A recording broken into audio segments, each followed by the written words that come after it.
de crear una expresión matemática que le permitiera determinar la posibilidad de que existiera Dios o no. ¿Ok? A él se le ocurrió una fórmula matemática para probar si Dios existía o no existía. Él realmente no culminó esa fórmula porque él no tenía los suficientes conocimientos matemáticos para eso. Bien, quien sí lo hizo fue Simón Laplace. Y ustedes saben perfectamente que Simón Laplace es un eminente matemático reconocido. Y él fue realmente el que le dio la forma matemática a esta expresión de aquí. ¿Okay? Sin embargo, la ciencia le otorgó el mérito a Bayes. Y entonces creó esta fórmula que ustedes están viendo ahí en pantalla. La fórmula dice que la probabilidad de A sub I, dado que ocurrió primero B, es igual a la probabilidad de A sub I por la probabilidad de B, dado A sub I, sobre la probabilidad de A1 por la probabilidad de B dado A1 más la probabilidad de A2 por la probabilidad de B dado A2. El subíndice I aquí, este subíndice I que está aquí, puede tomar el valor de 1 o de 2. Bien, para eso, primero hay que definir dos eventos. Un evento A sub 1 y un evento A sub 2. ¿Ok? También hay que definir el evento B. Entonces, de acuerdo a los datos del problema, usted define qué es el evento A1, qué es el evento A2 y qué es el evento B. Bien. Y entonces, el subíndice I aquí podría tomar este valor de 1 de aquí o este valor de 2 de acá, dependiendo de la pregunta que le estén haciendo en el problema. ¿Ok? Entonces, esta es la fórmula de Bayes. Y es la que vamos a emplear. ¿Para qué sirve esa fórmula de Bayes? Para calcular una probabilidad después que se conoce una información adicional. Es decir, se parte de una información inicial a priori, bien, es decir, basada en un nivel de información actual, y luego que se conoce una información adicional, bien, mediante una prueba empírica, se calcula o se recalcula, para decirlo mejor, se recalcula esa probabilidad y van a ver que el valor de probabilidad tiende a aumentar, ¿bien? De forma tal que esa otra probabilidad recalculada tiene un nivel de confianza mayor que el que se tenía inicialmente. Aquí hay un ejemplo que tiene que ver con un ejemplo que está en el libro de texto guía, ¿bien? En esta parte del teorema de Bayes. Se trata de un país ficticio del tercer mundo donde existe un 5% de probabilidad de que una persona determinada de ese país padezca una determinada enfermedad. ¿Ok?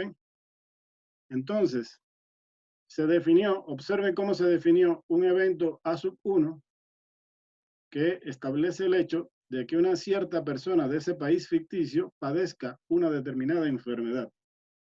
Y se definió un evento A sub 2 que representa el hecho de que una persona cualquiera de ese país no padezca la enfermedad. En los datos del problema se decía que el hecho de que una persona padezca una determinada enfermedad era del 5%. Por eso se le escribió aquí el valor de la probabilidad como 0.05. Pues si el 5% padece la enfermedad, entonces el 95% no padece la enfermedad. Así que la probabilidad de A2 es 0.95. Bien, esta probabilidad que ustedes ven aquí, del 5%, y eso es un dato en el problema, esa es la que se le denomina probabilidad a priori.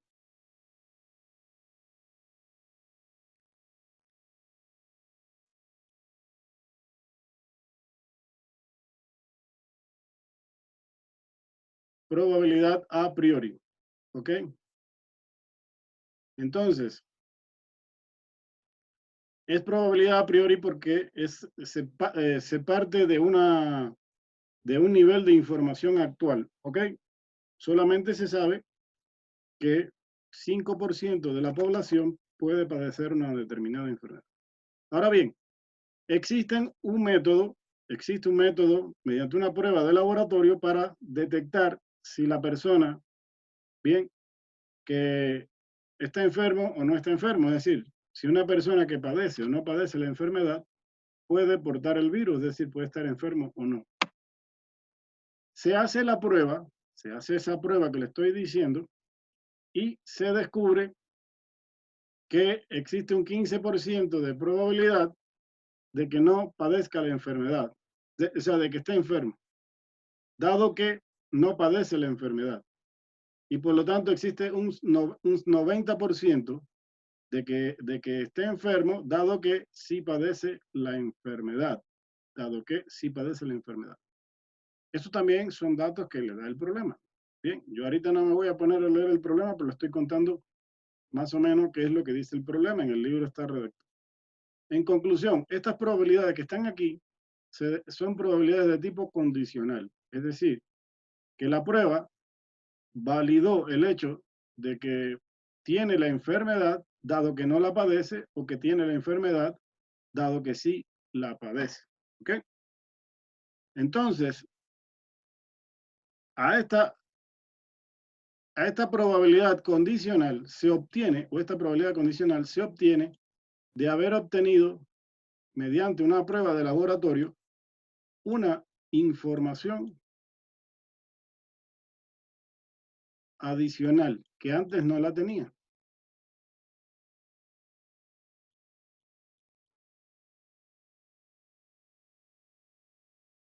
Bien, tengo una información adicional que antes no la tenía.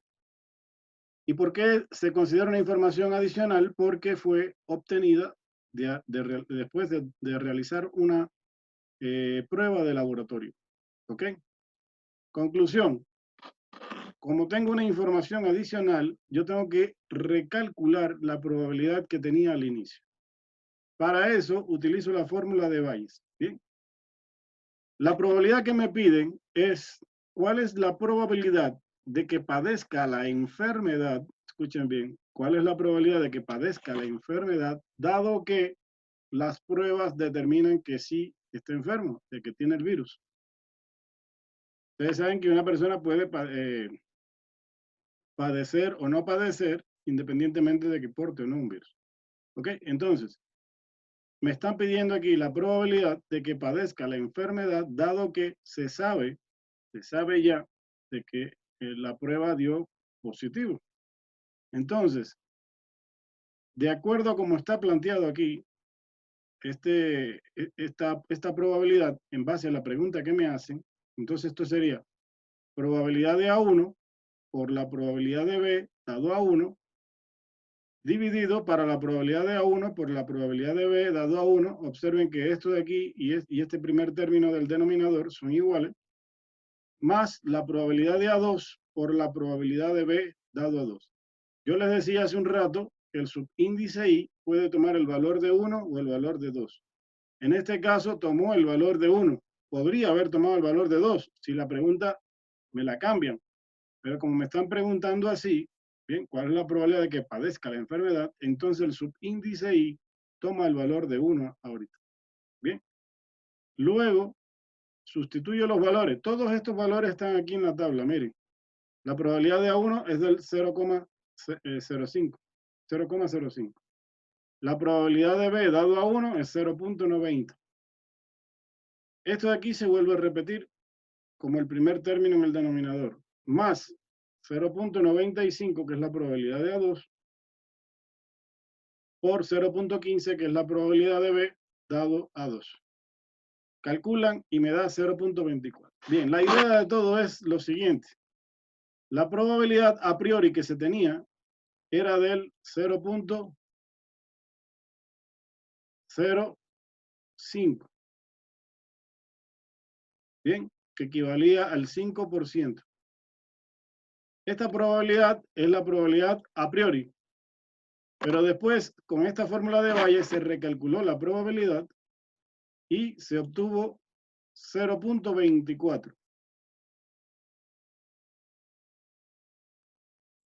que equivale aproximadamente al 24, o sea, que equivale al 24%, pero que aproximadamente observen que la relación entre 5 y 24 es casi 5 veces. Bien. Es decir, que del 5% que tenía inicialmente, con el recálculo que hice con el teorema de Bayes, el valor de la probabilidad subió en 5 veces. Es decir, que tengo 5 veces más nivel de certidumbre que lo que tenía al principio. Por lo tanto, esa es la función del teorema de Bayes, ¿ok? Calcular una probabilidad a posteriori, es decir, después que se dispone de información adicional, ¿ok? Y partiendo de una información limitada al inicio. No sé si tienen alguna pregunta hasta ahí. No, profe, todo está muy claro. Vamos a ver un ejercicio de ejemplo para que se entienda bien. Miren, este está interesante. Dice, un fabricante de reproductores de DVD compra un microchip en particular, denominado LS24, a 3 proveedores, Hall Electronics, Schuler Sales y Crawford Components.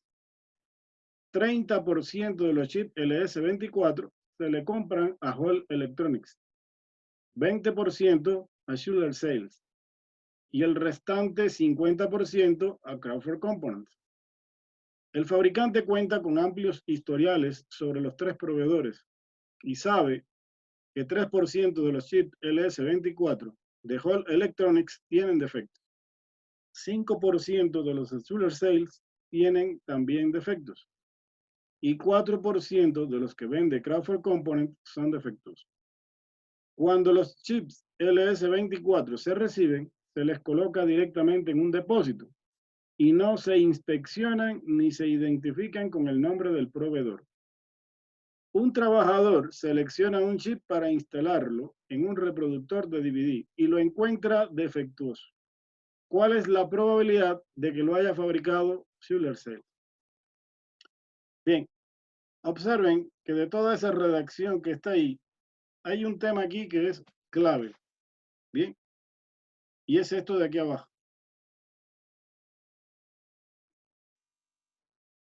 Este es el tema clave. Vamos a suponer que yo les dé un problema así en una prueba y le pido que calcule esa probabilidad que está ahí. Nadie le va a decir que esto es por teorema de Bayes, nadie le va a decir cómo proceder. ¿Cómo sabe usted que esto hay que hacerlo con teorema de Bayes? Aquí está el detalle. Bien, recuerden que se tiene, el fabricante de DVD compra los chips que necesita para el DVD a 3 proveedores, ¿ok? Entonces, se tiene la probabilidad en porcentaje de que los chips provengan de cada uno de los proveedores. También cuenta con otra información que es la cantidad de chips defectuosos que pueden existir en dependencia del fabricante que se los proporcionó. El fabricante de DVD coloca todos los chips en un depósito. No se sabe de dónde provienen, porque no los identifica con el nombre del fabricante. Por lo tanto, yo puedo coger un chip al azar y puede estar bueno o puede estar malo. Y aunque salga bueno y malo, no sé de dónde provino. Es decir, no sé de qué proveedor provino porque no fue identificado previamente con el nombre del proveedor. Entonces, aquí está la clave de todo. Un trabajador selecciona un chip para instalarlo en un reproductor de DVD y lo encuentra defectuoso. Ojo, lo encuentra defectuoso. Es decir, no estamos suponiendo que pueda o no salir defectuoso. Estamos afirmando ya que está defectuoso. Por lo tanto, esto de aquí es lo que constituye la información adicional, que al principio no lo tenía. Es decir, yo sabía que había un 3% de que los chips LS24 podrían tener defecto. Tengo un 5% de probabilidad de que los de Schuler Sales también tengan defecto, y así con los de Crawford Company. Pero eso es una probabilidad. Aquí ya me están afirmando, ¿bien? porque un trabajador ya seleccionó un chip y lo encontró defectuoso. Es decir, esto de aquí representa la información adicional.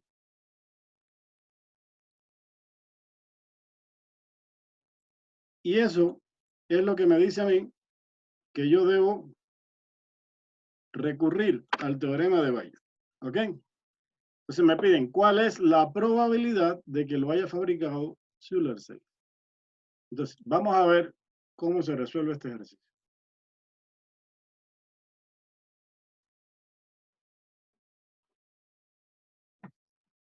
Bueno, el primer paso que hay que hacer aquí, y presten atención, el primer paso que hay que hacer es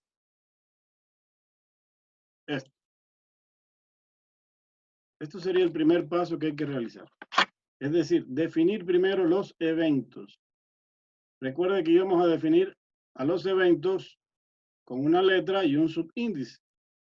Entonces, vamos a definir como A1 el hecho de que el chip LS24 lo haya fabricado o se le compró a Hall Electronics.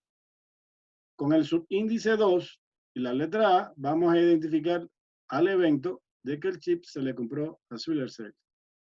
Y con el evento A3 vamos a identificar el hecho de que se le compró a Crawford Components. ¿Ok? Entonces, esto es lo primerito que ustedes hacen. Definir los eventos. Bien. Luego, sacamos de los datos del problema cuáles son las probabilidades de ocurrencia de cada uno de estos eventos. ¿Sí? Este sería el segundo paso. Bien. Establecer las probabilidades de ocurrencia de cada uno de estos eventos. Bien, esto está de dato en el problema. Se sabe que hay un 30% de los chips de Hall Electronics de los chips, hay un 30% de todos los chips que se compran que provienen de Hall Electronics. Hay un 20% que provienen de Schuler-Seidel y hay un 50% que provienen de los de Crawford Company. Esos datos están en el problema. ¿Okay? Ya tenemos dos pasos resueltos. Bien, ahora bien, hay un tercer paso y es que hay que definir otros dos eventos en este caso. Y para eso vamos a utilizar la letra B y el subíndice 1. Y es el hecho de que el chip parece defectuoso, es decir, está defectuoso. Y B sub 2, el hecho de que el chip no esté defectuoso, es decir, está en buen estado. Yo puedo meter la mano en el depósito y sacar un chip. Ese chip puede tener dos condiciones, o está en buen estado o está defectuoso. Por lo tanto, el hecho de que el chip puede estar defectuoso o en buen estado se representa con otros dos eventos, que se le va a denominar B1 y B2. Ahora, establezco las probabilidades de ocurrencia de estos dos eventos, B1 y B2, pero bajo la condición de quien lo haya fabricado. Por ejemplo, si B1 es defectuoso y en el problema me dan de dato ese valor, me dicen que el fabricante de DVD cuenta con amplios historiales de cada uno de los proveedores. Y se sabe que un 3% de los chips defectuosos provienen de Hall Electronics. Entonces, esa probabilidad se representa así. Probabilidad de que esté defectuoso dado que proviene de Hall Electronics. Y es del 3%, 0,03. Dato del problema.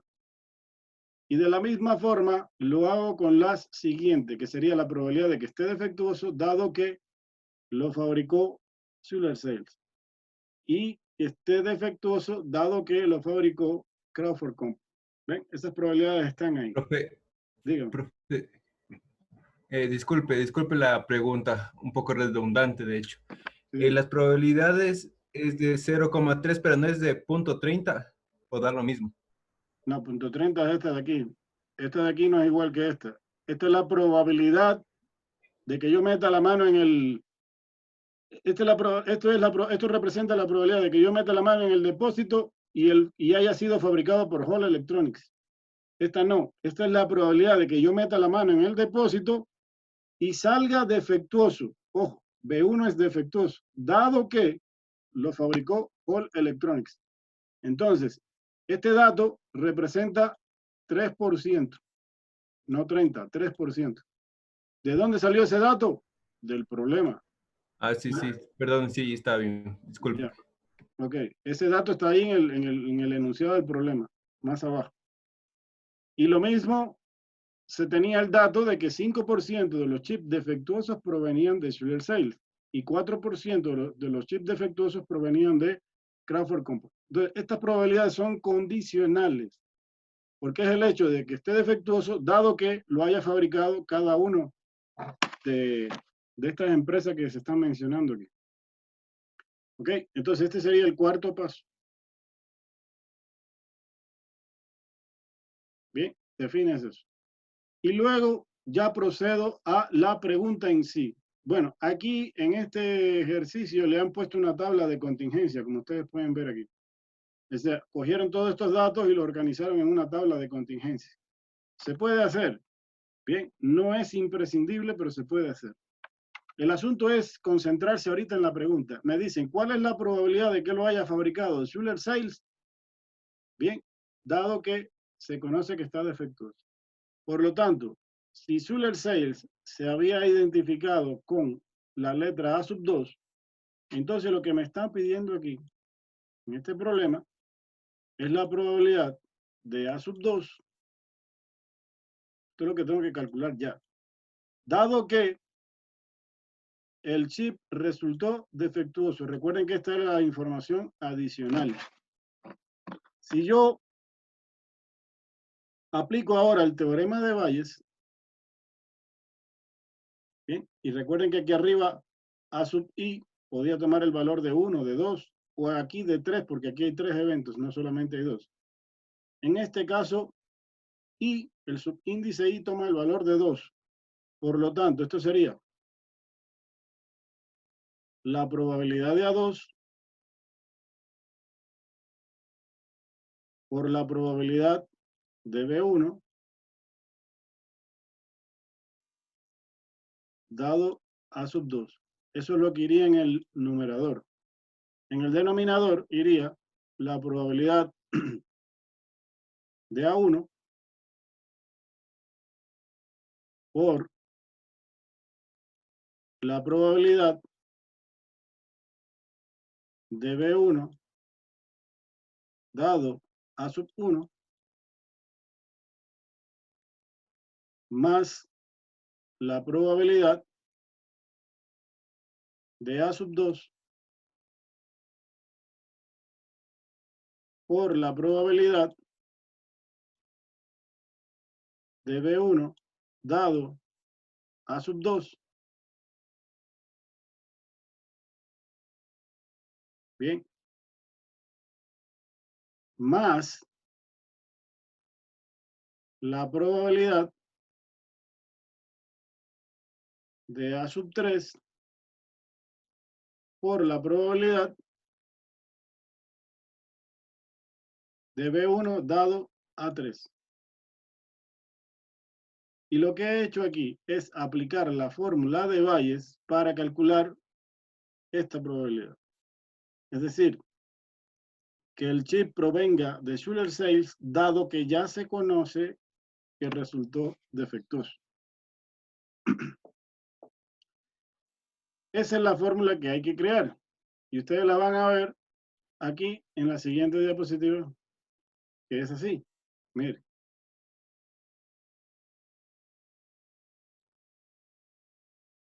Aquí está la fórmula. Probabilidad de A2 dado B1, que es igual a la probabilidad de A2 por la probabilidad de B1 dado A2, y todo esto que va en el denominador, que es lo que yo acabo de poner aquí. Bien. Entonces, lo que falta es sustituir ahí los valores. ¿Ok? Fíjense cómo aquí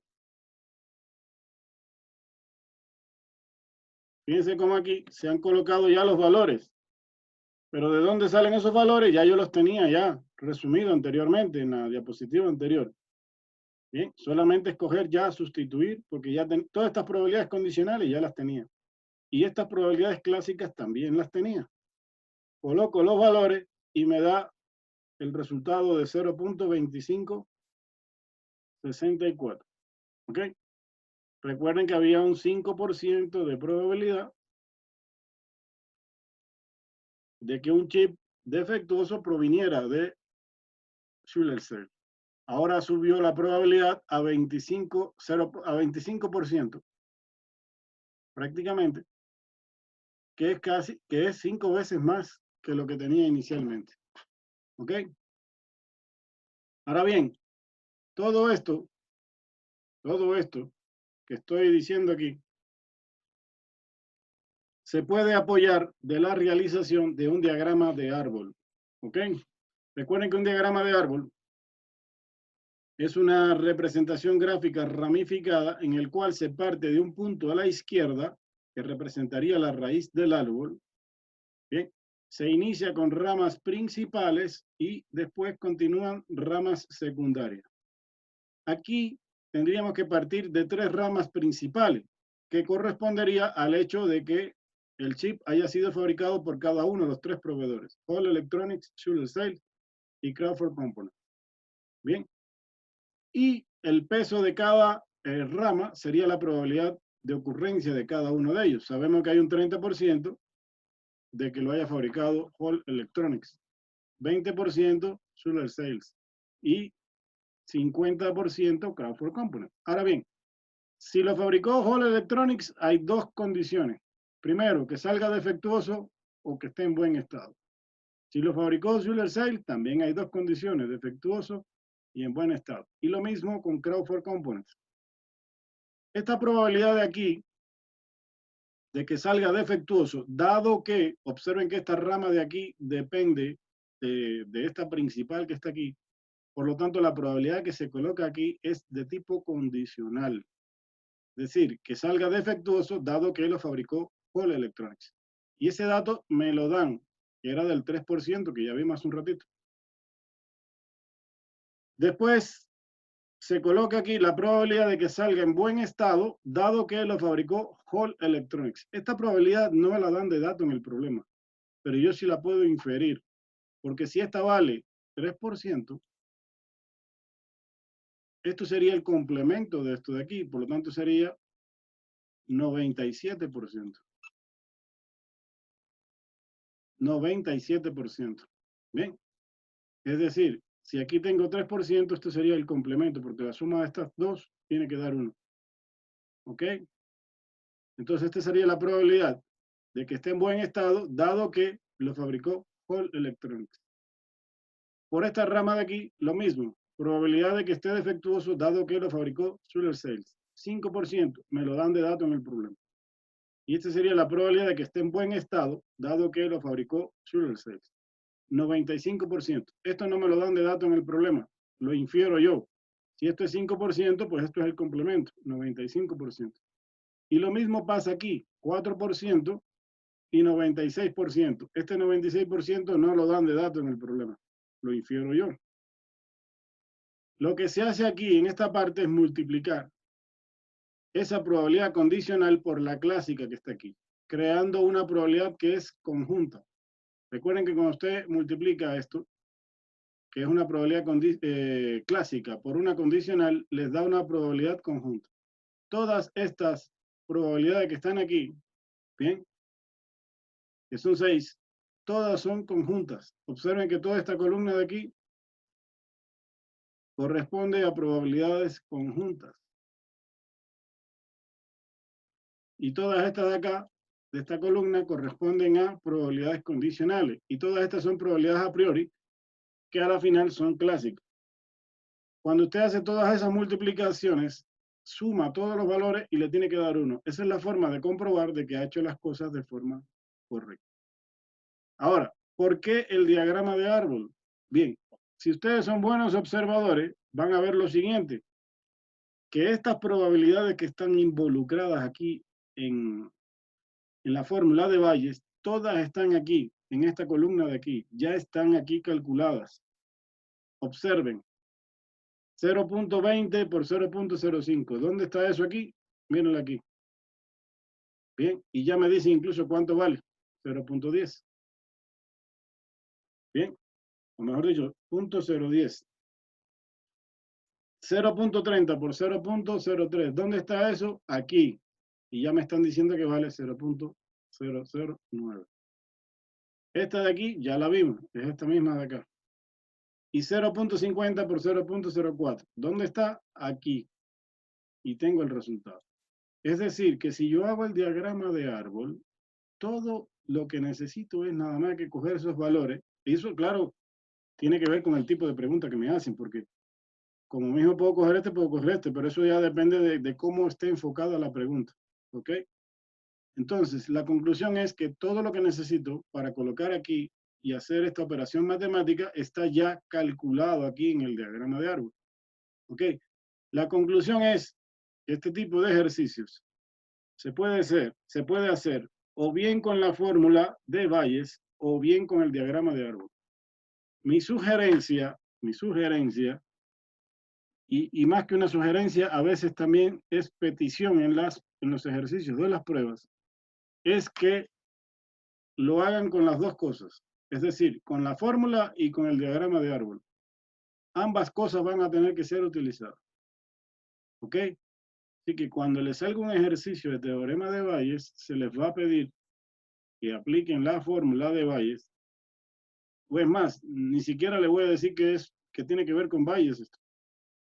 Usted tiene que saber determinar que esto hay que hacerlo con teorema de Bayes. Y se les va a pedir que realicen de manera adicional el diagrama de árbol.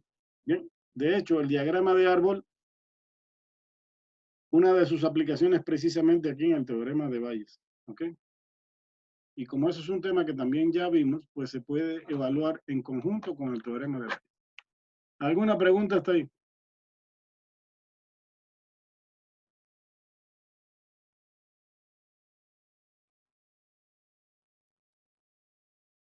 ¿Alguna pregunta?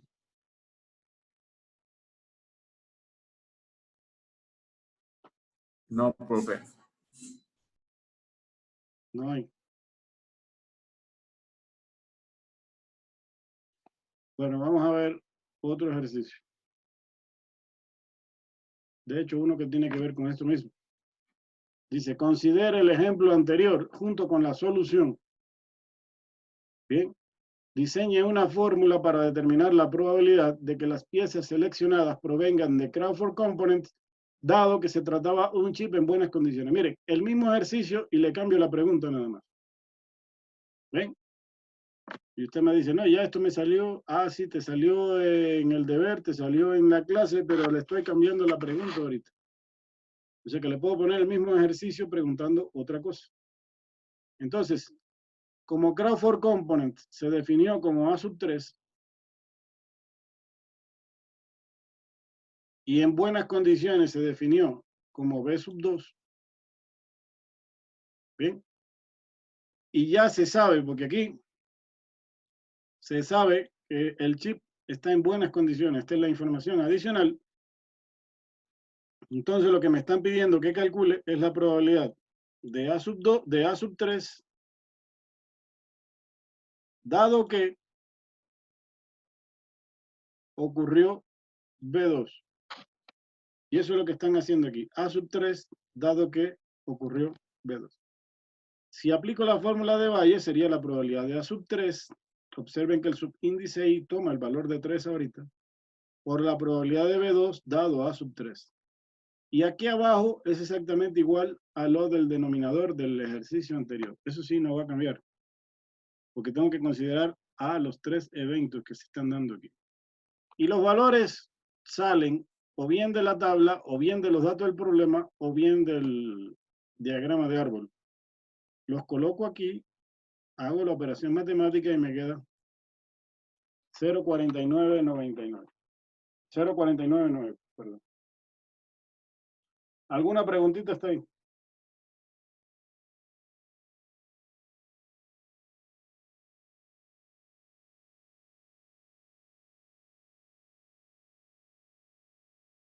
No hay preguntas, seguro que está claro esto.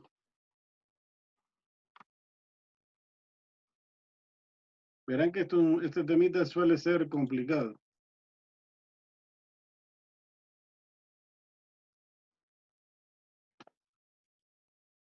Bueno.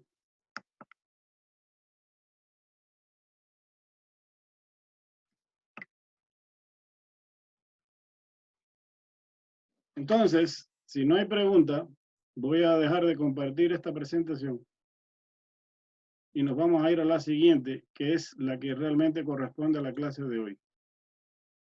Con lo que ya vimos del teorema de Bayes, ustedes deben poder realizar el deber que está planteado ya en la semana 3.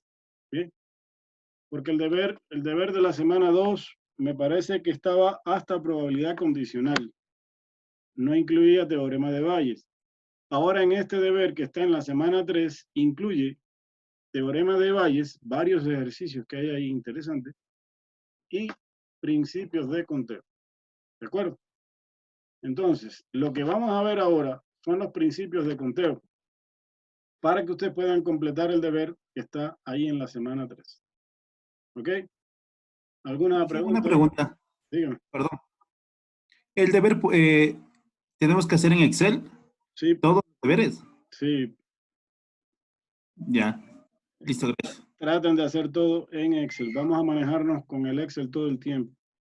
Realmente para el primer deber no se utiliza tanto el Excel como tal, como herramienta de cálculo, porque los cálculos que hay que hacer ahí son simples, aunque se pueden hacer en Excel, mucho más fácil. ¿Para qué coger calculadora si el Excel puede hacer también esas operaciones matemáticas? ¿Ok? O sea, no es tan necesario, pero ya nos vamos a ir acostumbrando al Excel, porque ahora a partir de este segundo deber que tienen que hacer, ahí sí necesitamos del Excel. Entonces, yo lo que quiero es que se vayan familiarizando con el Excel. Y como en el Excel, se puede escribir texto, se pueden insertar imágenes, se pueden agregar formas, se puede hacer lo que usted quiera con el Excel. ¿Bien? Y además de eso, calcula. Por lo tanto, yo quiero que me envíen solamente en Excel. ¿De acuerdo? Profe, hay que poner el ejercicio con todo y enunciado, ¿verdad? O sea, dentro de... Preferiblemente, claro que sí, es que hay que mantener un orden, una organización, una Ya, presentación de profe. cada ejercicio. Pero mira, eso tú coges el ejercicio, lo copias el enunciado, lo copias del PDF y lo pegas. Eso es control C, control V. Y lo pegas ahí en el Excel y se copia perfectamente el texto. Yo hago así. O sea, yo voy al libro, control C, control V en el Excel, el enunciado y sus literales. Y abajo ya empiezo en las celdas a teclear los datos. Bien, los datos los voy colocando en cada una de las celdas. De forma tal que ya cuando estén como números ahí en la celda, yo ya puedo con ellos hacer operaciones matemáticas. ¿Ok? Porque Ya, profe. si están como texto, el Excel no los entiende para hacer operaciones matemáticas. Tienen que estar como número, tecleado como número en las celdas. Bien. ¿Alguna pregunta más? No. Bueno, si no hay más preguntas, seguimos y vamos a los temas de principios de conteo.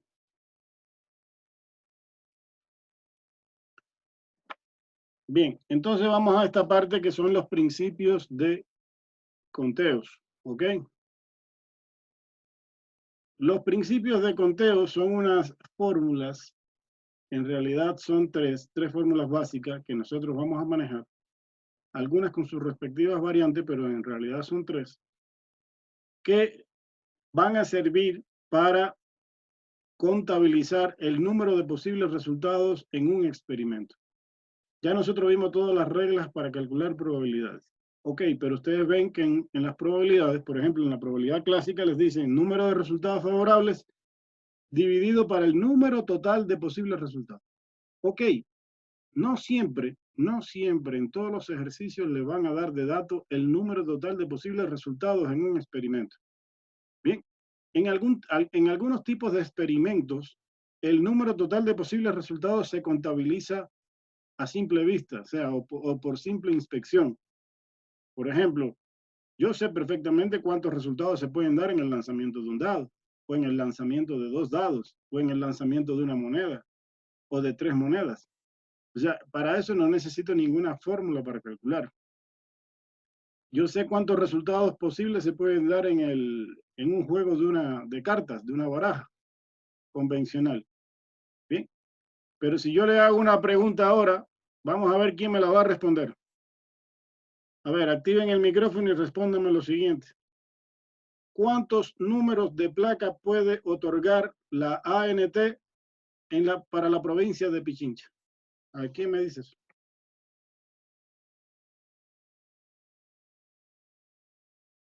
¿Alguien me puede responder así mentalmente eso ahorita? No, profe. Ya. ¿Alguien me podría responder cuántos números telefónicos diferentes puede otorgar Movistar o Claro? No. ¿Alguien me puede No, decir profe. No, profe. cuántos números telefónicos puede entregar la CNT, por ejemplo? No. Bien. Entonces, No. ese tipo de número total de resultados no es tan fácil calcularlo mentalmente. Algunos que tengan más habilidad tal vez lo podrían hacer. Pero ya ahí se complican las cosas, ya no se podría calcular de forma mental. Por lo tanto, existen unas fórmulas para calcular esto. Estas fórmulas que vamos a ver no calculan probabilidades, lo que calculan es número total de posibles resultados. Entonces vamos a ver cuáles son y cómo se aplican. La primera fórmula o principio se denomina principio de la multiplicación. Bien, una primera aclaración antes de empezar con esto. No hay que confundir principio de la multiplicación con la regla de la multiplicación. Ojo con eso. La regla de la multiplicación es para calcular probabilidad conjunta. Esto no es una regla para calcular probabilidades. Esto es un principio para determinar número de resultados. Es decir, los valores que se van a obtener aquí son cualquier valor, incluso mayor que 1. Esto no son probabilidades, son resultados. Entonces, vamos a ver. El principio de la multiplicación dice lo siguiente. Si hay m formas de hacer una cosa y n formas de hacer otra cosa distinta, entonces habría m por n formas de hacer ambas cosas. Bien, aquí se lo dice. Si un evento puede ocurrir de m formas distintas y un segundo evento puede ocurrir de n formas distintas, entonces el número de formas en la que pueden ocurrir ambos, bien, o en todo caso uno a continuación del otro es igual a m por n. O sea, en palabras simples, si yo tengo m formas de hacer una cosa y n formas de hacer otra cosa distinta, entonces tendría m por n formas de hacer ambas cosas. Bien. Tendría m por n formas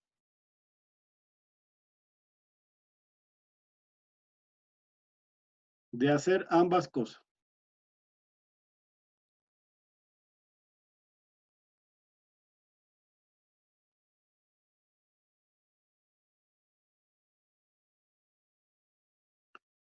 ¿Ok? Entonces aquí hay un ejemplo y observen cómo es el ejemplo. Yo tengo 3 camisas, bien, de diferentes colores. Una roja, una verde, una amarilla. Y tengo 4 pantalones de diferentes colores. Uno azul, uno amarillo, uno lila y otro púrpura. ¿Ok? Entonces, ¿qué tal si estos son prendas de vestir que se venden en una tienda y se venden en conjuntos, es decir, camisa, pantalón? Se vende como un conjunto. Se va a la tienda y el vendedor le dice, mira, estoy vendiendo este conjunto, camisa, pantalón. La pregunta es, ¿cuántos diferentes conjuntos podría ofrecer el vendedor al cliente? ¿Cuántos diferentes conjuntos? Y verá que no le estoy diciendo prendas, sino conjuntos. Puede ofrecer el vendedor al cliente. Entonces, ¿qué hizo el vendedor? El vendedor dijo, como tengo una camisa roja, la puedo combinar con el pantalón azul. Y esa misma camisa roja la puedo combinar con el amarillo, con el lila y con el púrpura. De forma tal que ya por aquí puedo ofrecerle al público 4 conjuntos diferentes. Pero como tengo una camisa verde, la puedo combinar también con el pantalón azul, con el pantalón amarillo, con el lila y con el púrpura. y así le ofrezco a los clientes 4 opciones más. Ya voy por 8. Ah, pero como tengo también una camisa amarilla, la combino con el azul, con el amarillo, con el lila y con el púrpura. Y le puedo ofrecer al público otras 4 opciones más. En total, le estoy dando al público 12 opciones diferentes. Bien, 12 opciones de comprar conjuntos diferentes. Ahora bien, el vendedor, si conociera un poquito más de matemática, de esto de probabilidades, él podría haberse ahorrado este entramaje aquí de líneas y haber dicho así de una forma rápida y sencilla. Tengo 3 formas de hacer una cosa, es decir, 3 tipos de camisas diferentes. Y tengo N formas de hacer otras cosas distintas, es decir, 4 tipos de pantalones diferentes. Y multiplico esto y me da 12. Él ya hubiese determinado que eran 12 las posibles conjuntos o combinaciones sin tener que haber hecho este dibujo de aquí. ¿Ok? Solamente diciendo 3 por 4. Esa es la idea. Y a eso es lo que se quiere llegar. Hacer un cálculo rápido aplicando la fórmula. ¿De acuerdo?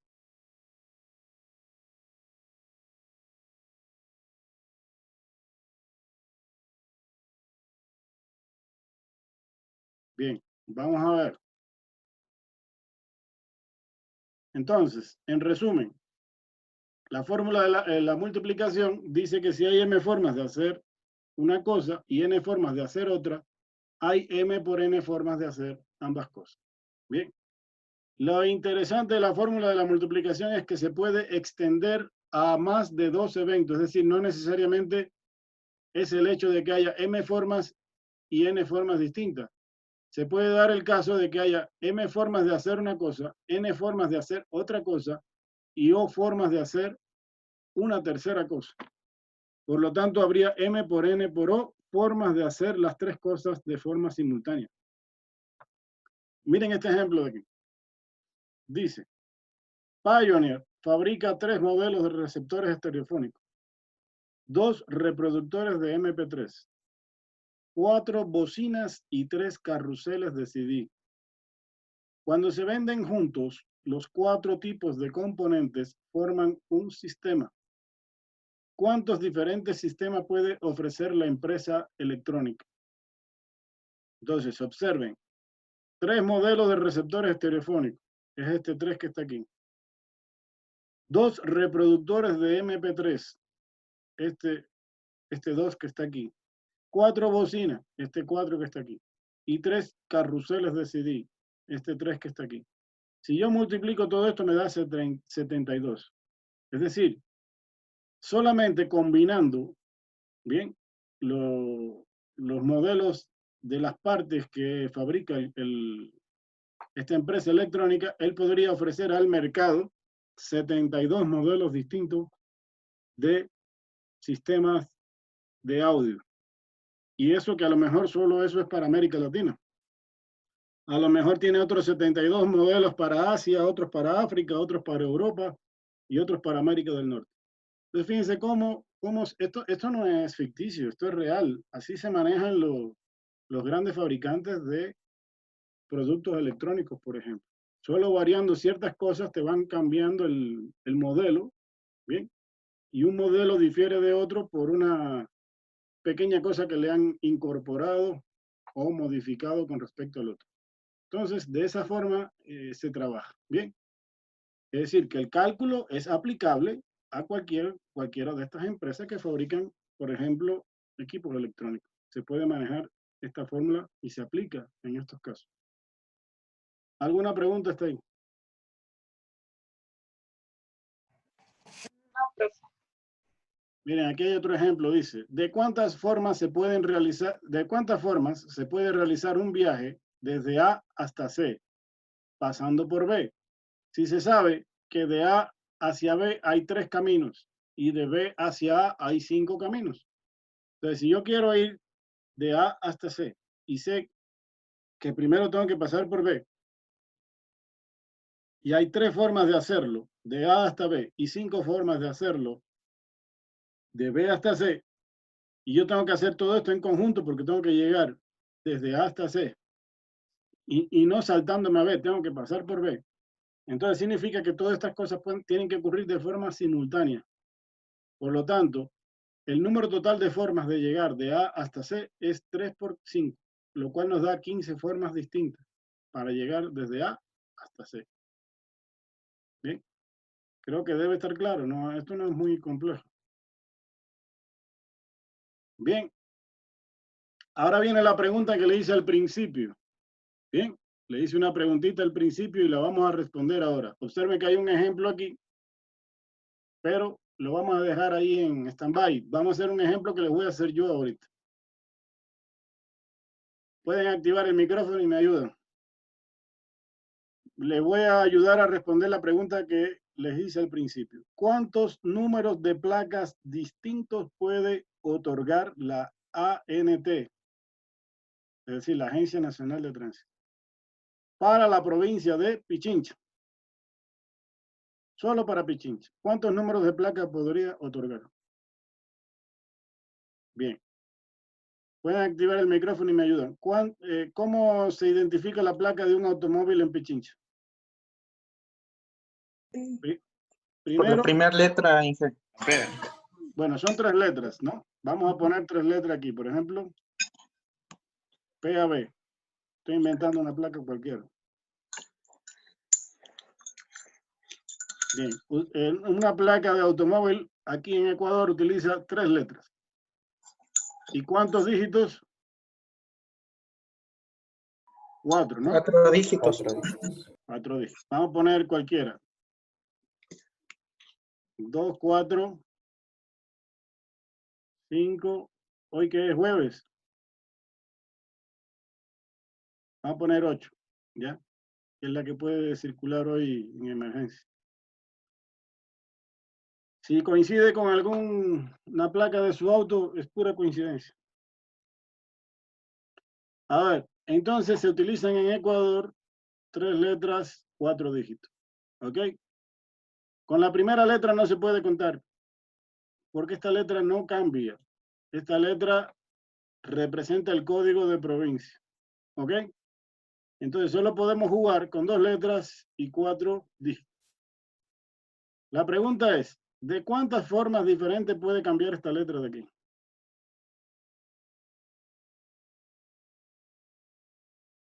Digan.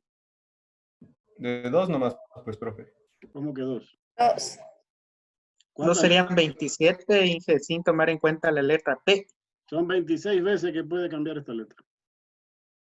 26 veces.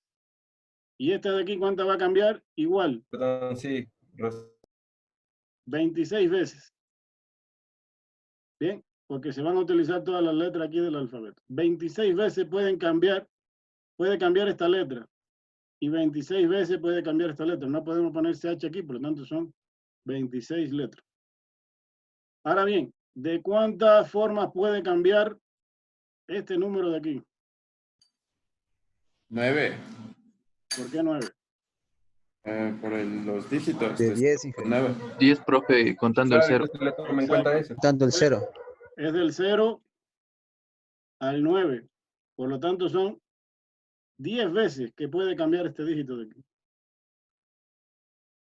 Y si ese puede cambiar 10 veces, este también va a cambiar 10 veces. Y este de aquí también va a cambiar 10 veces. Y este de aquí va a cambiar 10 veces. ¿Ok? Observen. Esto se puede hacer de 26 formas distintas. Este de 26 formas distintas. 10 formas distintas, 10 formas distintas y 10 formas distintas. Bien. Yo quiero que usted me ayude ahí calculando cuánto es 26 por 26. Solo eso. Esto no hace falta calcular nada.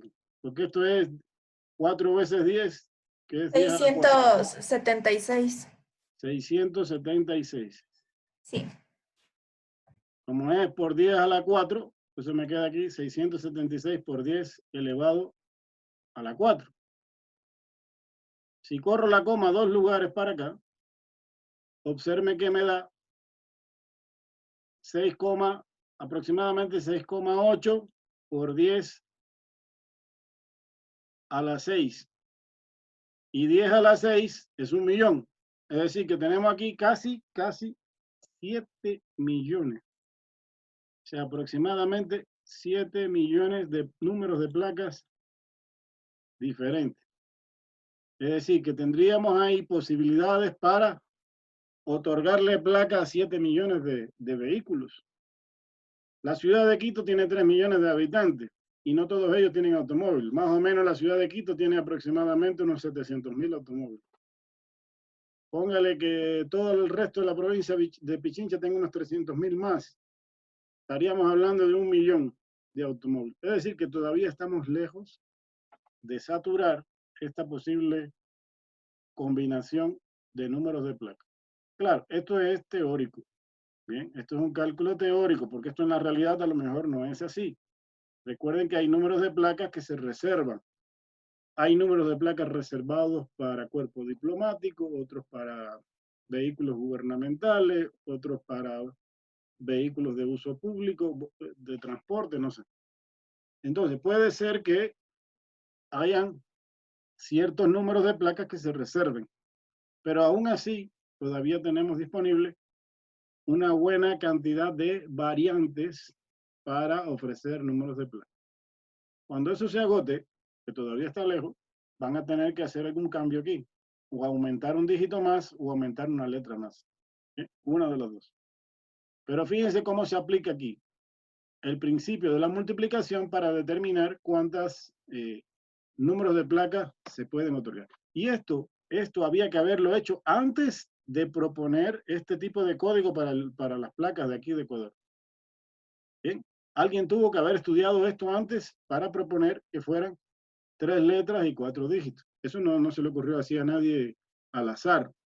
Hay que estudiar todos los posibles resultados que se pueden dar para ver y proyectar el crecimiento de vehículos. Porque si yo propongo ahora 2 letras y 2 dígitos, eso se va a saturar en nada. Y al poco tiempo van a estar cambiando las placas nuevamente. Entonces, todo eso se previó, se calculó para una cantidad de años determinada. ¿Ok? Entonces, fíjense cómo antes, incluso las placas de los carros antiguos tenían 3 letras y 3 dígitos. Ahora, con el número de placa nuevo, son con 4 dígitos. Y miren qué implica aumentar un dígito más. ¿Ok? Entonces, esa es la forma de calcular eso. Aquí hay un ejemplo que tiene que ver con esto mismo, pero más simple. Bien, dice así. ¿Cuántos números de placa de automóvil de 5 símbolos se puede hacer si cada placa comienza con 2 letras distintas, A, B o C, y termina con dígitos cualesquiera? Entonces, como son 5 símbolos, bien,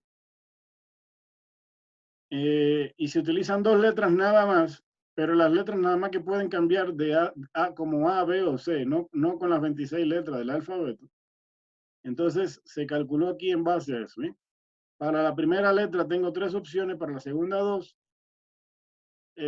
y cada número puede cambiar 10 veces, lo cual nos da 6,000. Este es un ejemplo un poco más simple, porque la verdad no se ajusta a la realidad. ¿Bien? Yo puse un ejemplo concreto, real, aplicado aquí al Ecuador, a la forma de la placa del Ecuador. ¿Ok? Entonces, esa es una de las utilidades de la fórmula de la multiplicación. Ustedes van a tener por ahí en el deber unos ejercicios similares, pero en este caso se los piden con números de teléfono. Es lo mismo. Es decir, en cuanto a números de teléfono también va a pasar lo mismo, pero le van a decir que hay ciertos números que no se pueden tocar porque representan el código de país o el código de ciudad. Entonces, cuando usted tiene en su número telefónico un determinado dígito o varios dígitos que representan código de país o código de ciudad, van a ver que con esos números no se juega con los posiblemente 7 restantes. Entonces, eso es lo que hay que analizar y se puede hacer también con números telefónicos.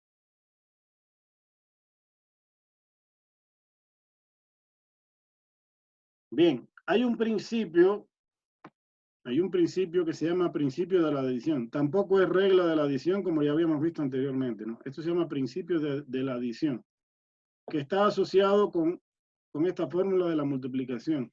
Bien, es un caso particular que ocurre cuando los eventos no se pueden dar de forma simultánea. Por ejemplo, si un evento puede ocurrir de m formas distintas y un segundo evento puede ocurrir de n formas distintas, y ojo, no es posible ambas ocurrencias de forma simultánea. Eso significa que los dos eventos son mutuamente excluyentes. Entonces, una u otra pueden ocurrir de m más n formas. Observen que ya no es una multiplicación, sino una suma. ¿Cuándo se aplica suma y no multiplicación? Cuando ambas cosas distintas no se pueden dar de forma simultánea. Por ejemplo, dice, Leticia es líder de una empresa constructora y tiene que asistir a un evento. Observa en su closet que tiene a su disposición 5 vestidos y 4 conjuntos. ¿De cuántas formas puede vestirse Leticia? Yo les pregunto a ustedes, si Leticia se pone un vestido, ¿se va a poner un conjunto a la misma vez? No. No, ¿verdad? Se puso un vestido, pues no se puede poner un conjunto a la misma vez. Entonces, es evidente que Leticia tiene que elegir una prenda para vestirse, pero es imposible que use las dos prendas a la misma vez. Ella quiere saber de cuántas posibilidades tiene o cuántas combinaciones tiene para vestirse. Bien, por consiguiente, o se pone el vestido o se pone el conjunto. Por lo tanto, por el principio de la adición, Leticia puede vestirse de 5 más 4, es decir, 9 formas distintas. Y no 20, porque no se puede aplicar aquí el principio de la multiplicación, porque Leticia no va a poder ponerse el vestido y el conjunto de forma simultánea. Es decir, que esto no se puede combinar como un conjunto. ¿Ok? Aquí hay otro ejemplo, dice, Guillermo es un coleccionista fanático de los Beatles. Una de sus primeras producciones, Socorro, se vende en 4 tiendas del centro, en 5 tiendas de la Plaza San Miguel y en 6 stands de la Plaza Forum. ¿De cuántas formas puede comprar dicha producción? Es evidente que Guillermo, si quiere comprar los discos de los Beatles, no puede ir a los 3 lugares de forma simultánea. O se va al centro, o se va a la Plaza San Miguel, o se va a la Plaza Forum, pero no puede estar en los 3 lugares al mismo tiempo. Por lo tanto, aquí también se aplica el principio de la adición. Entonces, para que Guillermo pueda comprar el CD, deberá dirigirse a uno de los centros comerciales mencionados.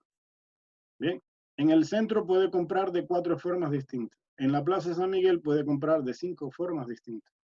Y en la Plaza Forum puede comprar de 6 formas distintas. Como no es posible que compre en los 3 lugares al mismo tiempo, se aplica el principio de la adición y me quedaría 4 más 5 más 6. Es decir, 15 formas distintas. ¿Alguna pregunta hasta ahí?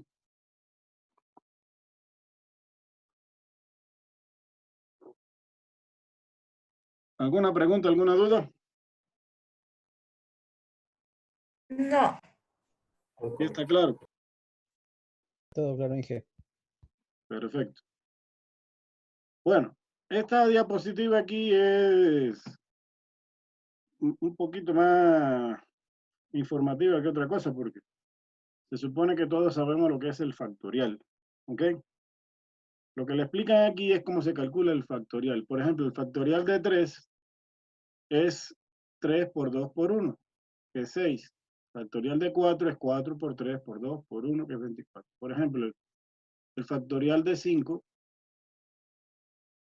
se calcula como 5 por 4 por 3 por 2 por 1, que nos va a dar 120. ¿Ok? Y así cualquier factorial. Bueno, ¿por qué se le explica esto del factorial? porque ahora las fórmulas que vamos a ver a continuación utilizan el factorial. Pero esto nada más que es informativo porque hoy por hoy no necesitamos calcular ningún factorial a mano. Todas las calculadoras básicas de bolsillo y las supercalculadoras tienen la función del factorial, así que eso no, nadie va a calcular eso a mano. El Excel también puede calcular factorial. Por lo tanto, es solamente una cuestión informativa aquí. Entonces, ¿por qué lo del factorial? Porque ahora vamos a ver un principio o una fórmula que utiliza el factorial, que se llama permutación o permutaciones. Las permutaciones son diferentes arreglos, ¿bien? Es decir, ordenaciones, formas de ordenar las cosas, que se pueden hacer con una parte o con todos los elementos que pertenecen a un conjunto. Ve, aquí hay una cosa o dos cosas muy importantes aquí que hay que mencionar. Esto. Pertenecen a un conjunto.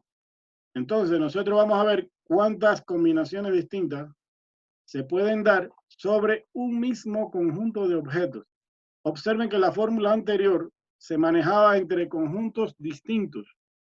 Ustedes se acuerdan de las camisas y los pantalones. Estábamos hablando de un grupo de cosas, que eran las camisas, y otro grupo de cosas, que eran los pantalones. Lo mismo pasó con la del equipo electrónico. Había un grupo de cosas que eran bocinas, había otro grupo de cosas que eran reproductores de MP3, y habían carruseles de CD y todo eso. Estábamos hablando de diferentes conjuntos de cosas. Aquí se trabaja con un solo conjunto de cosas. ¿Bien? O mejor dicho, se aplica cuando se trabaja con un solo conjunto de cosas. Y la otra cuestión importante aquí es la siguiente. El orden importa. Cuando el orden importa, entonces yo inmediatamente ya debo tener en mi mente la palabra permutación o permutaciones. ¿Ok? Entonces, esas son las dos características que hay que tenerlas bien claras. Que se trabaja con un solo conjunto de cosas y que el orden importa. Eso me dice a mí que yo debo aplicar permutación o permutación. Bien. Hay tres tipos de permutaciones. Existen tres tipos de permutaciones, aunque básicamente vamos a trabajar con una de ellas. Pero existen tres. Las permutaciones lineales, circulares o con repetición. Mayormente vamos a trabajar con las lineales. De todas formas, vamos a explicar las tres. La fórmula de una permutación lineal es esta que están viendo ahí en pantalla. ¿Ok? Entonces, como les dije hace un rato, solo hay un grupo de objetos. Se trabaja con un solo grupo de cosas. Bien. Entonces, la definición dice que es cualquier distribución de R objetos seleccionados de un solo grupo de N posibles objetos. Entonces, aquí se definen dos variables. N minúscula y R minúscula. N minúscula representa el número total de objetos de ese grupo. Y R minúscula representa el total de objetos que se seleccionan de ese total de objetos. Pueden seleccionarse todos como puede seleccionarse una parte. De forma tal que la permutación se indica de esta forma. NPR o se puede escribir así también. Se puede escribir así o así. Yo prefiero escribirla así. Entonces, esto lo que me va a indicar el valor de N y el valor de R es el orden de la permutación que se va a realizar.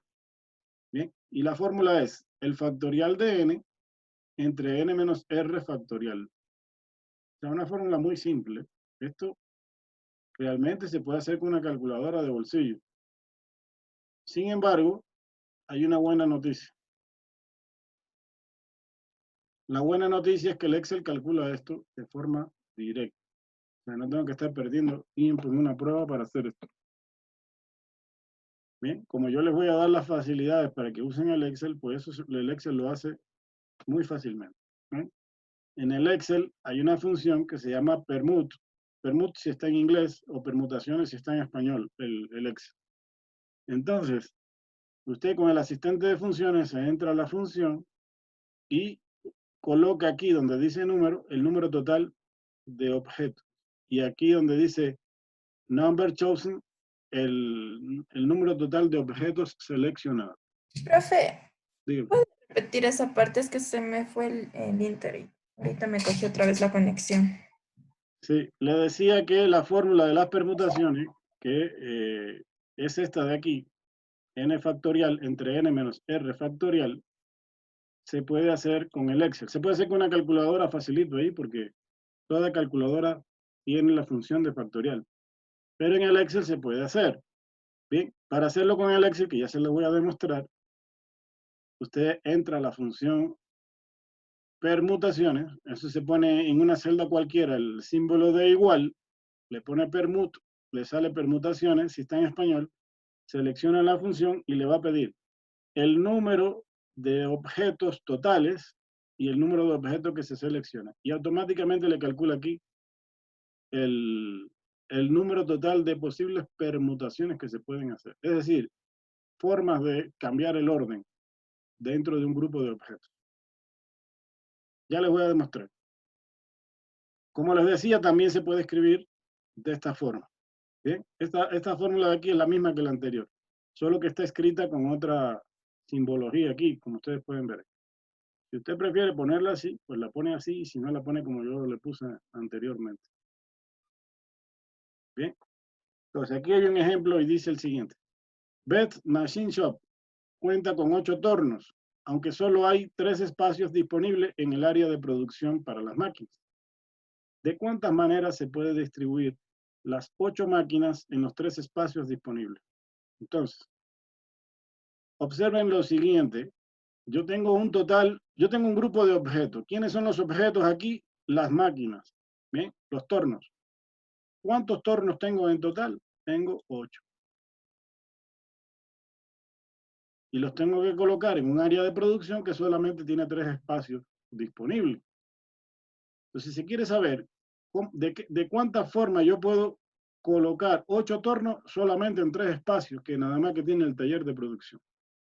Eso significa que los 8 tornos no pueden seleccionarse a la misma vez, sino que de esos 8 se van a seleccionar 3. Por lo tanto, el número total de objetos seleccionados, que es R, sería 3.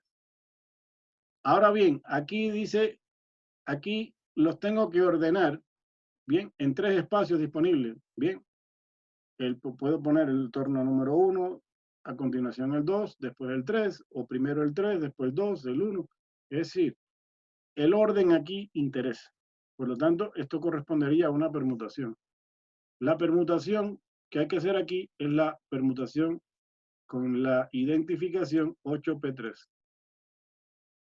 Bien, que sería factorial de 8,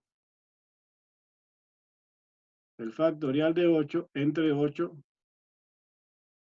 menos 3 factorial. Pero hay otra forma de hacer esto. La otra forma de hacerlo es la siguiente. Dice, hay 8 posibilidades para el primer espacio disponible. Bien. Entonces, en el primer espacio yo tengo 8 posibilidades.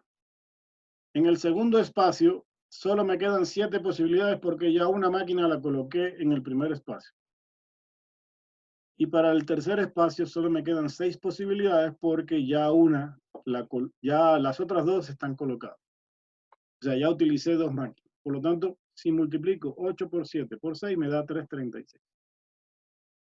Es decir, que tendría 336 formas de distribuir a los 8 tornos en 3 espacios disponibles.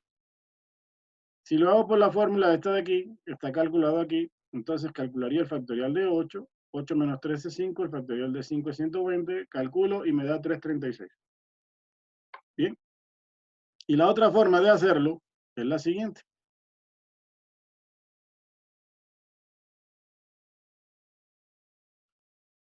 Voy a dejar de compartir un ratito la pantalla. Y vamos a abrir un archivito de Excel. Que puede ser este mismo aquí de la asistencia. No pasa nada. Me abro aquí una hoja, una nueva hoja. Bien. Y me voy a cualquier celda aquí y pongo el símbolo de igual. Ustedes saben que para crear una fórmula en Excel, tienen que poner el símbolo de igual. Hay dos formas de hacer esto, ¿no? Primero con el asistente de función. Para ir al asistente de funciones, usted le da un clic aquí en función. Se le despliega este cuadro de diálogo que está aquí. En este espacio de aquí, puede teclear el nombre de la función, que en este caso sería permutaciones. Bien. Le pone ir y el Excel busca todas las coincidencias con la palabra permutación o permutación. Y observen que está aquí ya indicado, permutaciones, ¿no? Observen que hay otra aquí que dice permutación A, pero aquí le explican para qué sirve. Devuelve la cantidad de permutaciones de una cantidad determinada de objetos con repeticiones. Ojo, nosotros ahorita estamos en la permutación de tipo lineal. Por lo tanto, debemos utilizar solo permutaciones. Pero si ven que tiene el Excel la permutación con repetición. Entonces cogemos permutaciones y le ponemos a aceptar. Se despliega este cuadro de diálogo que fue el que ustedes vieron en la diapositiva. Aquí me dice número. Bien, este está en español. Por lo tanto, todo lo aparece aquí en español. El ejemplo que está ahí en la diapositiva está para un Excel en inglés. Entonces, el número aquí es 8. Y el tamaño sería el número total de objetos seleccionados, que es 3. Y observen que ya aquí me aparece el resultado. Ya aquí me aparece. Pero si quiero que se inserte en la celda que yo elegí, le doy a aceptar y miren, ya tengo 336 ahí. La otra forma es hacerlo de manera directa. No es necesario ir al asistente de funciones. Le pongo igual y le pongo permutación. Solo le pongo esas 3 primeras letras y ya me aparece aquí la función sugerida.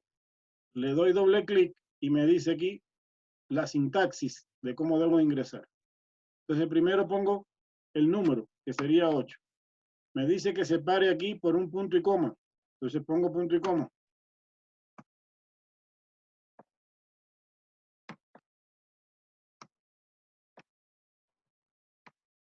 Perdón.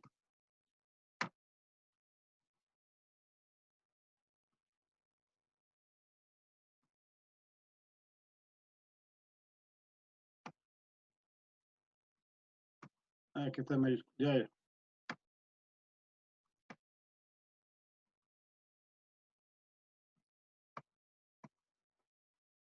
Vamos a ponerle en inglés esto aquí. Bien. Entonces, punto y coma y cierro paréntesis. Bien, ahí está. Primero el número total de objetos, luego el total de objetos seleccionados y le doy Enter. Y me da 336. De cualquiera de las dos formas se puede hacer. ¿Alguna pregunta está ahí?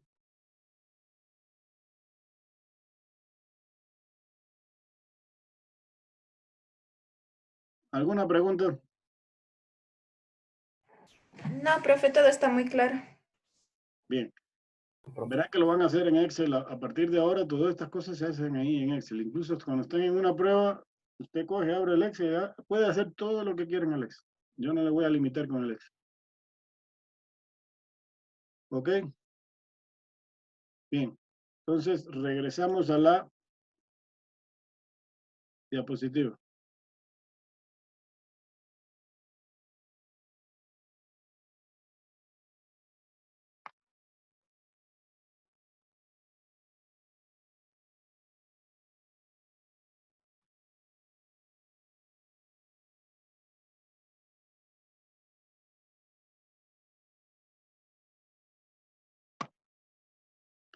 Aquí hay otro ejemplo que dice, dado el conjunto A, B, C, D, ¿de cuántas formas se pueden ordenar 2 de las letras sin repetirse?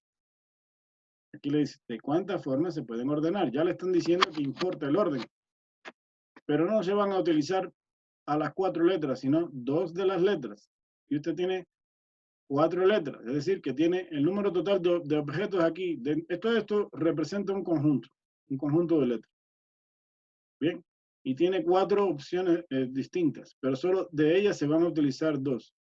Entonces, como importa el orden, es una permutación, y la permutación es la 4P2.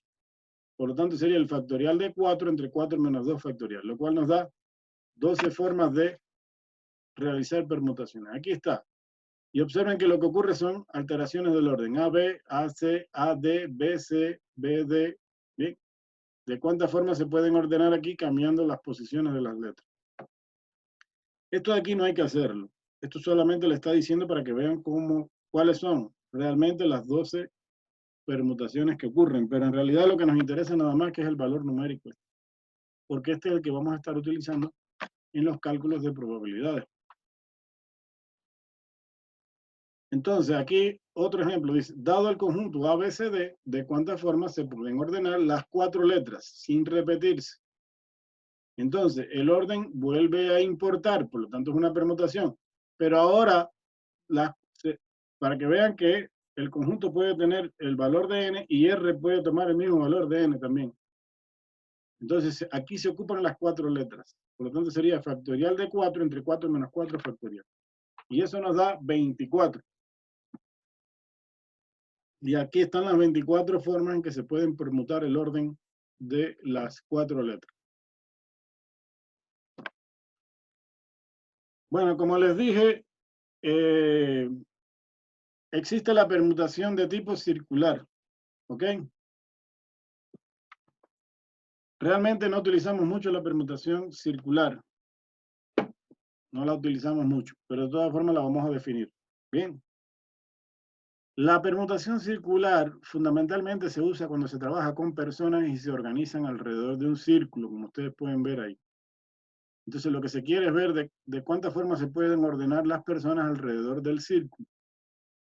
Bien, se denomina así permutación circular de n, donde n es el número total de objetos, que en este caso serían personas fundamentalmente, y sería restarle a n 1 y hallarle el factorial. Así de fácil. Por ejemplo, dice, 5 primos, Franco, Oscar, Martín, Carlos y Renzo, se van de campamento. Debido al intenso frío, preparan una fogata. ¿De cuántas formas pueden sentarse alrededor de la fogata? Entonces, lo que se hace es tomar uno de ellos como referencia. Por ejemplo, Franco lo toman como referencia. Y los 4 primos restantes se pueden ordenar de 4 factorial, es decir, del factorial de 4 formas distintas. ¿Por qué factorial de 4? Porque son 5 personas. Entonces yo tengo que aplicar la fórmula en el que a 5 le resto 1 y le hallo el factorial. Por lo tanto sería el factorial de 4. Y el factorial de 4 es 24, por lo tanto habrían 24 formas distintas. ¿Ven? Es muy básico, esto es muy simple. Para serle franco no lo utilizamos mucho. La que más se utiliza es la permutación de tipo lineal. Pero igual está indicada ahí. La otra es la permutación con repetición, que como ustedes pudieron ver, el Excel también la tiene. ¿En qué consiste la repetición?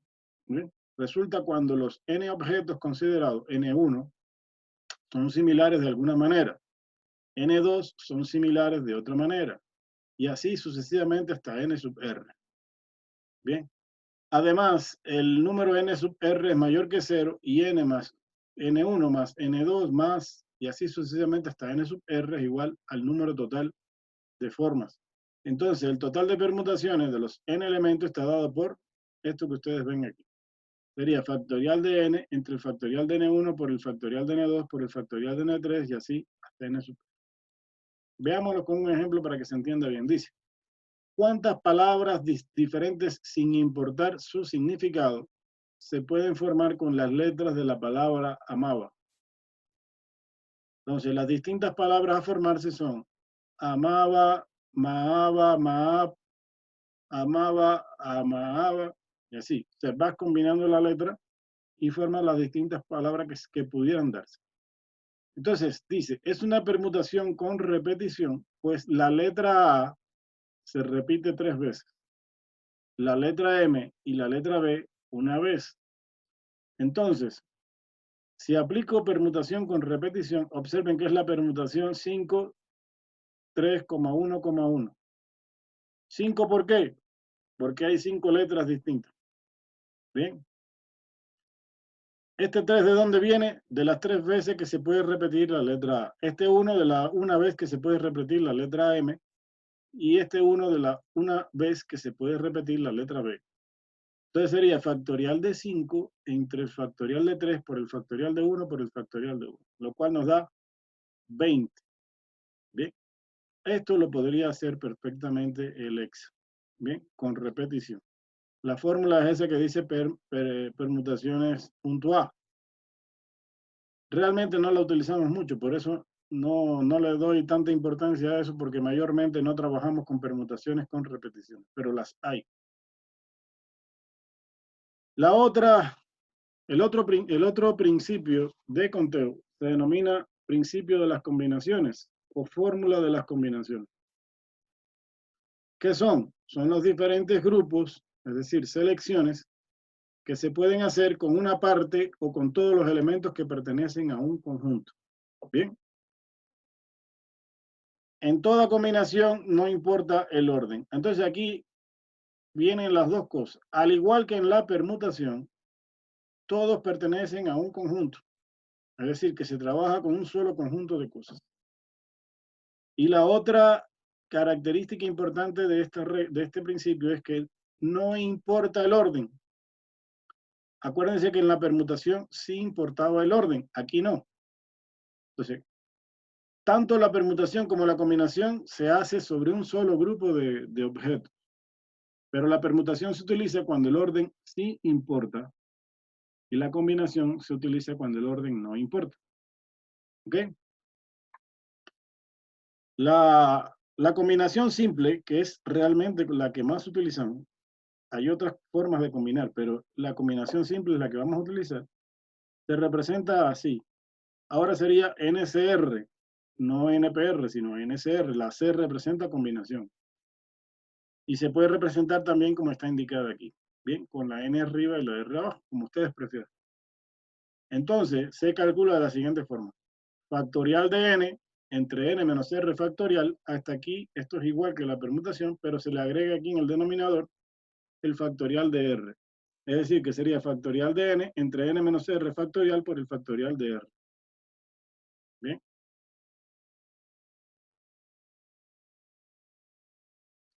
Vamos a ver un ejemplito ahora.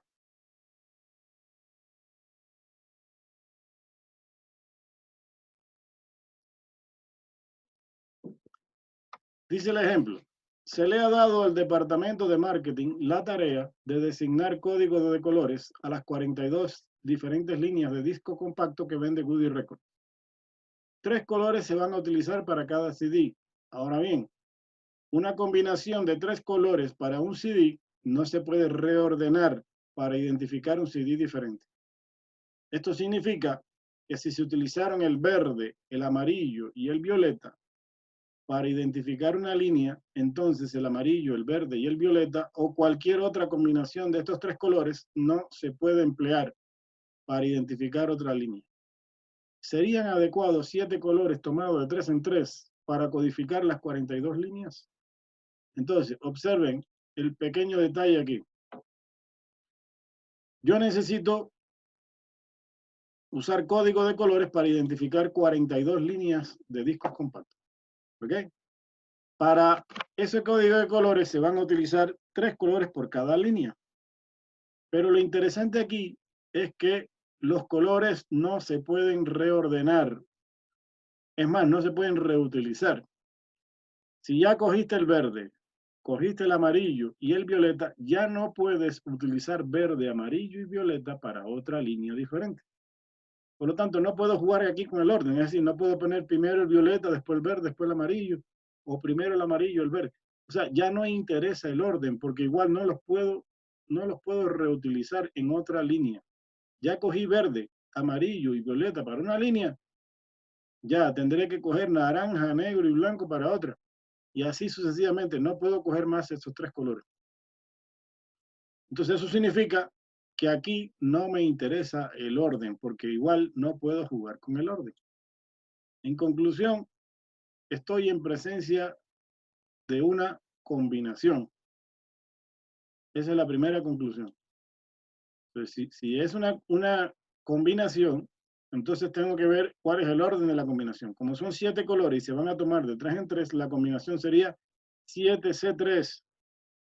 Sería, de acuerdo a la fórmula, el factorial de 7 por el factorial de 3 por 7 menos 3 factorial, lo cual nos da 35. Si nos vamos al Excel,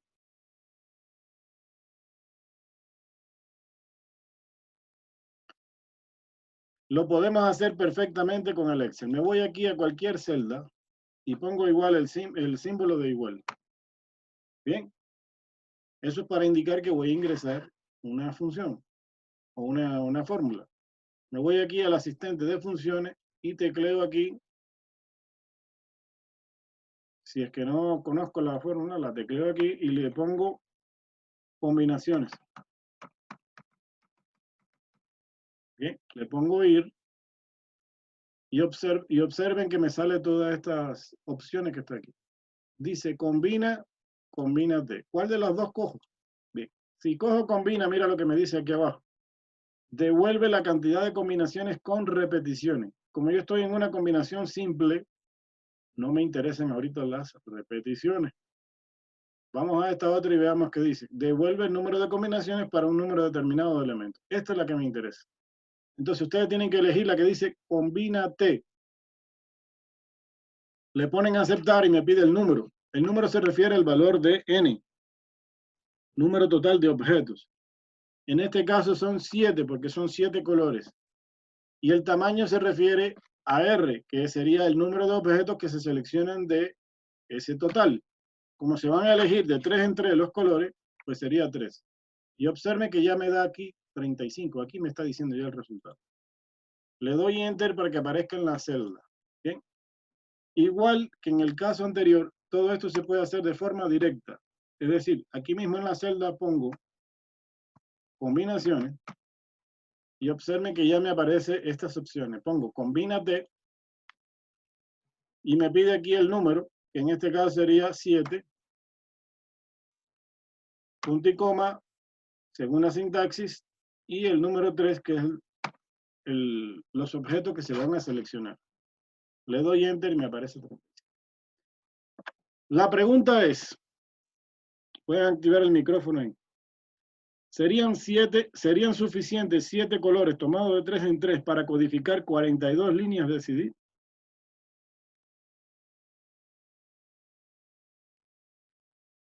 ¿Qué dice?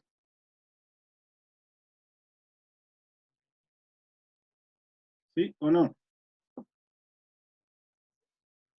¿Qué pasó? ¿Se durmieron?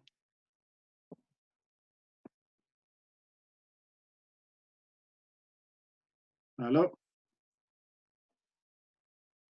¿No me quieren responder? ¿Podría repetir la pregunta? La pregunta es, el ejercicio decía, ¿serían suficientes 7 colores tomados de 3 en 3 para codificar 42 líneas de CD diferentes?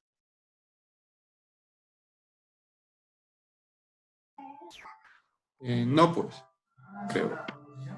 No, ¿por qué? Porque sale 35 y no son 42. Exacto. Salen 35 combinaciones y yo necesito 42 combinaciones diferentes. Por lo tanto, 35, o sea, 7 colores no son suficientes. ¿Cómo arreglo el problema este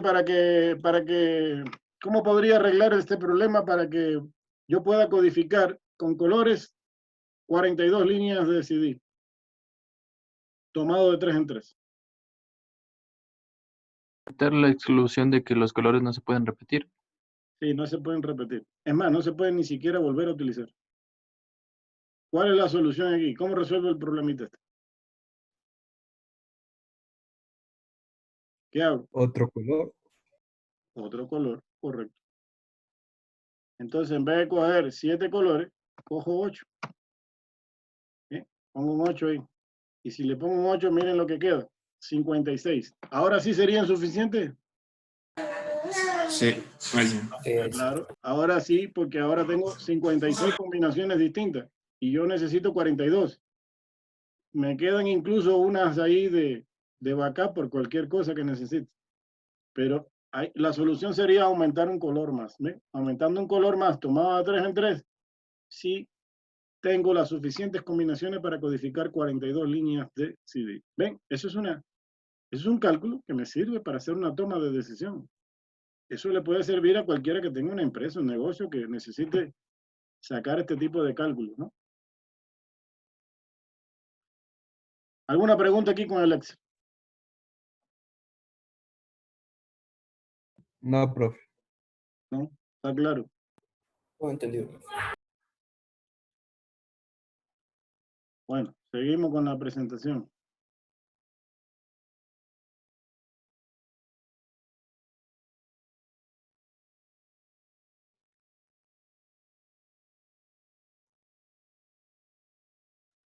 Entonces, estábamos por aquí.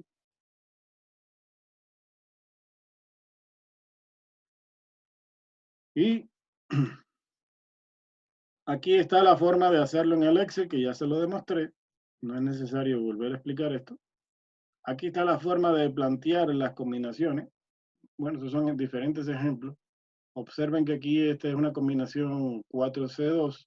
Esta es la combinación 7C3 que hicimos hace un ratito. Bien.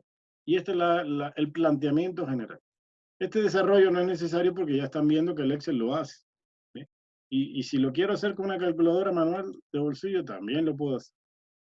Aquí hay otro ejemplo que dice, ¿de cuántas maneras se pueden escoger una comisión formada por 3 hombres y 2 mujeres, de un grupo de 7 hombres y 5 mujeres? Observen que tengo ahora 2 grupos, un grupo de 7 hombres y un grupo de 5 mujeres. Se van a tomar 3 hombres de este grupo de los 7 y se van a tomar 2 mujeres de este grupo de los 5 mujeres. Entonces la dice, ¿de cuántas maneras se pueden escoger una comisión? La comisión va a estar formada por 3 hombres y 3 mujeres. Entonces, aquí lo que habría que hacer es hacer una combinación para saber de cuántas formas se pueden combinar los hombres. Elegido de 3, de un grupo de 7, hago una combinación 7C3. Cuando se trabaja con personas, el orden no interesa. Aquí, siempre que se trabaje con personas, el orden no interesa. Con personas común y corriente me refiero. ¿Sí? Solo por el hecho de ser persona, el orden no interesa. ¿Ok? Entonces, no interesa porque, por ejemplo, si yo en un grupo de 7 hombres elijo a Pedro, elijo a Juan y elijo a Eduardo, ellos ya tienen que salir del grupo, ya fueron elegidos. No pueden volver a reorganizarse. No lo puedo. O sea, no tiene ningún sentido que primero elija a Eduardo, después a Pedro. O sea, ya fueron elegidos y punto. Salen del grupo porque ya fueron elegidos. ¿Ok? Por lo tanto, ahí el orden no interesa. Bien. Sin embargo, cosa muy diferente sería si de un grupo de 7 hombres voy a elegir a 3 personas, pero para ocupar 3 puestos, presidente, vicepresidente y tesorero. Ahí sí importa el orden, porque no es lo mismo ser presidente que ser vicepresidente o tesorero. Ahí sí importaría el orden, ¿ok? Entonces, ahí, en ese caso, ya hay un criterio que me dice que sí se establece un ordenamiento, ¿bien? Por el rango, por categoría, en este caso de jefatura. Pero en este caso, si es por escoger 3 personas de otro grupo, pues no se requiere ningún orden.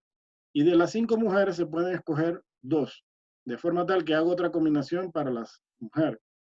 Y por el principio de la multiplicación se puede escoger la combinación 7C3 multiplicado por la combinación 5C2. En total me da 350 combinaciones distintas. Bien. El ejemplo también es simple, pero es un caso particular en el que ven que se utilizan 2 combinaciones, primero por separado y después se multiplican. Aquí hay otro ejemplo, dice, dado el conjunto A, B, C, D, E, ¿de cuántas formas distintas se pueden seleccionar 2 de las letras sin repetirse? Bien, en el caso anterior le decían que se podían repetir, es decir, que se podía jugar con el orden. Como aquí no puedo jugar con el orden porque no se pueden repetir, entonces se trata de una combinación. Y son 5 letras y de las 5 se van a tomar 2, por lo tanto la combinación es la combinación 5C2. Bien, y me da 10. Entonces, el cálculo es muy básico, el cálculo es muy simple, se puede hacer con una calculadora o se puede hacer con el Excel. El problema no está en el cálculo como tal, sino que cuando le den el planteamiento del problema, usted debe identificar muy rápidamente si lo que debe hacer es una combinación, es una permutación, o debe aplicar la regla de la multiplicación. Ahí es donde está el asunto. Porque en ningún problema de ninguna prueba le van a decir, mira, esto tiene que hacerlo por esta vía. Eso no le van a decir. Usted tiene que identificar eso. Bien, y eso es hasta ahí lo que teníamos previsto para la clase de hoy. No sé si tienen alguna pregunta, alguna duda, algún comentario, algo que quieran agregar.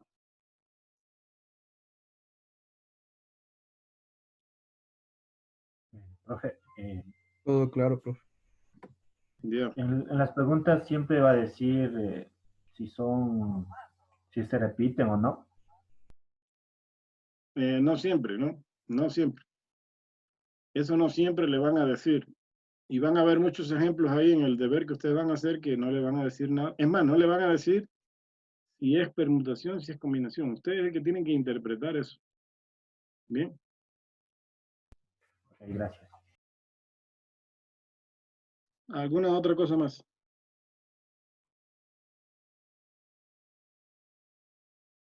Hay un ejercicio en el libro que dice, ¿de cuántas formas se pueden organizar los 3 primeros lugares de una carrera de atletismo en la que corren 8 corredores? ¿Qué hace ahí? ¿Permutación o combinación?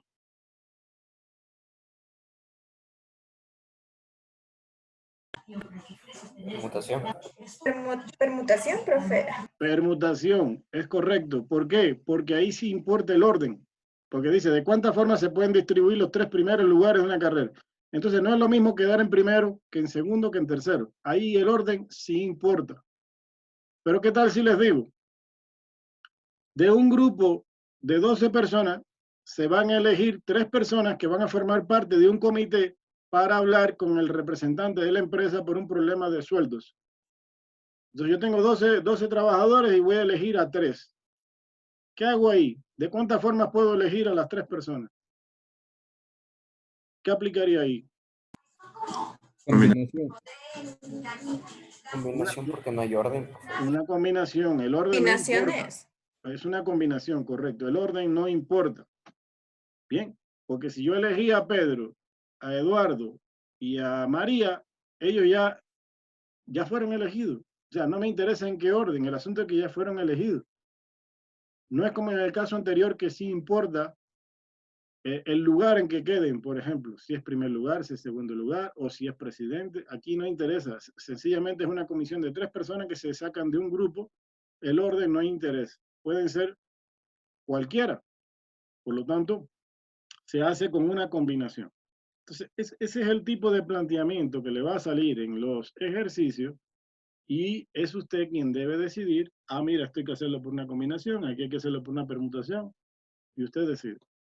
En los ejercicios, en las pruebas, escúchenme bien, y estos son ejercicios que le salen de forma aleatoria ahí en la plataforma de un banco de preguntas.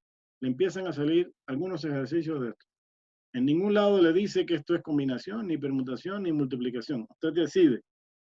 Y cuando va a las respuestas, ¿cuál es la sorpresa que aparece en las respuestas?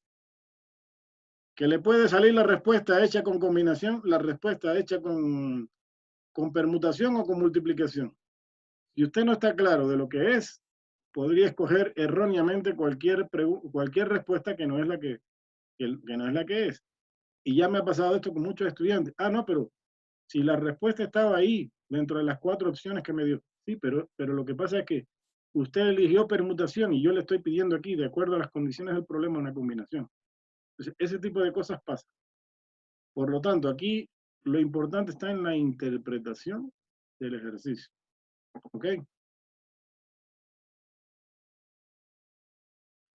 ¿Alguna otra cuestión, alguna otra pregunta? No, profe. ¿Nadie más? No.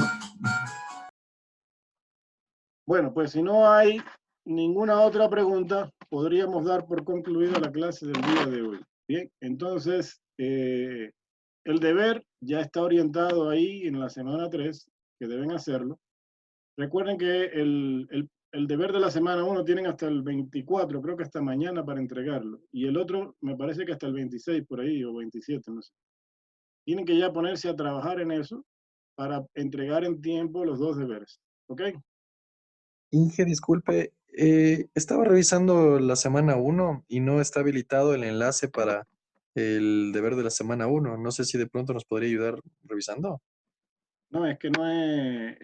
En la semana 1 no se puso deber, es en la semana 2. Porque en la semana 1 todo fue conceptual. Entonces, hay 2 deberes nada más. Uno que está en la semana 2 y este que está ahorita en la semana 3.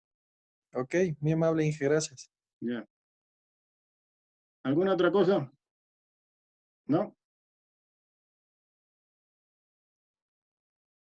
Bueno, entonces si no hay nada más, voy a dar por cerrada la clase para que ustedes puedan ingresar a la siguiente. No sé si tengan otra clase más. Muchas gracias, Inge. Buenas noches. Gracias. Entonces, buenas noches.